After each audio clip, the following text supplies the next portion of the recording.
Well, joining me right now to talk more about that is New York Congressman. He is the ranking member on the Homeland Security Committee, member John Katko. Congressman, it's good to see you this morning. Thanks very much for being here. I know you'll get your chance to question Mayorkas later today. I want to ask you what you are planning to ask him. But first, let's address what we just heard from Senator Ron Johnson. Should Secretary Mayorkas have that information at the ready? Oh my gosh, of course he should have that information at his ready.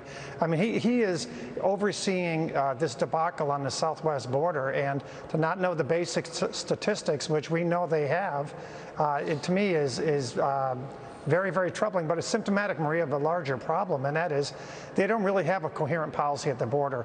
Whether you agree or not with what the president did on January 20th and rolling back everything President Trump did to secure the border, that alone, they don't have a plan, and it's quite apparent. And what they're telling the public just isn't true. For example, they're saying that the border is closed. He testified about that yesterday.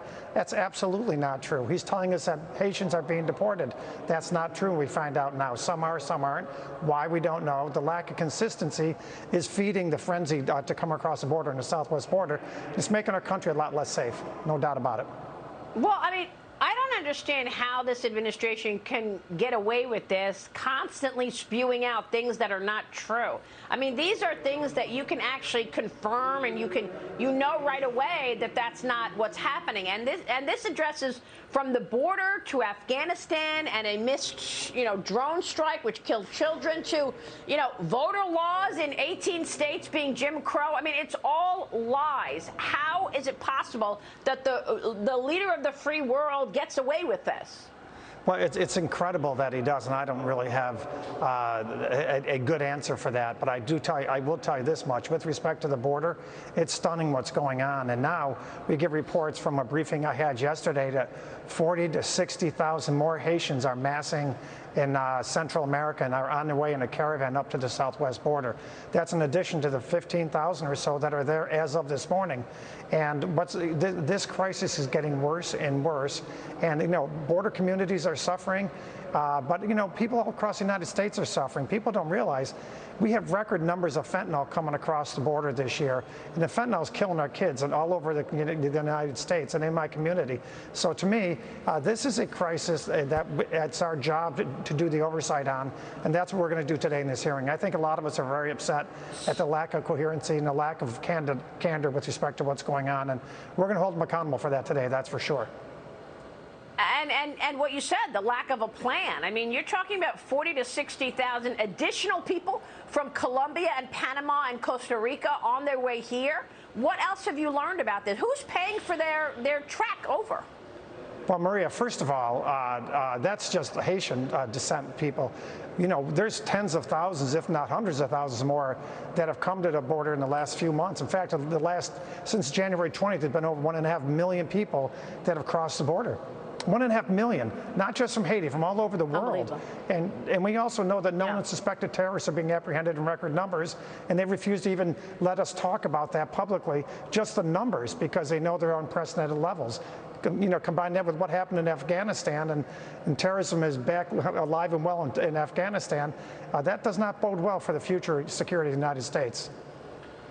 Well, we are in really dangerous times right now, and that's why this hearing is so important, with Mayorkas testifying on the terrorism threats that the U.S. faces 20 years after 9/11, Congressman. So walk us through what you think are the most important issues that you want to hit on with the Secretary today, and are we less safe today post everything you just discussed? There's no question we're less safe today, but don't forget we have FBI Director Wray there as well today, and I think he's a straight shooter, and he'll be a straight shooter about the terrorist threat, which is absolutely on the rise nationwide because of what's happened in Afghanistan. And then you've got that, and then you've got the southwest border, which we didn't have 20 years ago, Maria, being wide open. And we know, like I just said, a very large number of known and suspected terrorists have come across the border this year that we've apprehended, not the ones that got away, the ones we've apprehended. and they've refused to let us talk about the numbers publicly. So there's a lot to talk about. There's no question in my mind that the border, they don't have a cohesive plan. They are releasing people in the United States, and they are when they say the border's closed, that's just a flat-out lie. That's not closed, and they know it. And for them to say that publicly is ridiculous, and we're going to expose that today. It's on our screens every day. They tried to stomp out Fox from covering it with those crazy rules about FAA drones, and they rescinded it because there was so much pushback. Real quick before you go, Congressman, why do you think this administration will not be honest that there's a crisis at the border? What's the motivation for not just addressing there's a crisis at the border? All these people want to come to America. We need rules in place.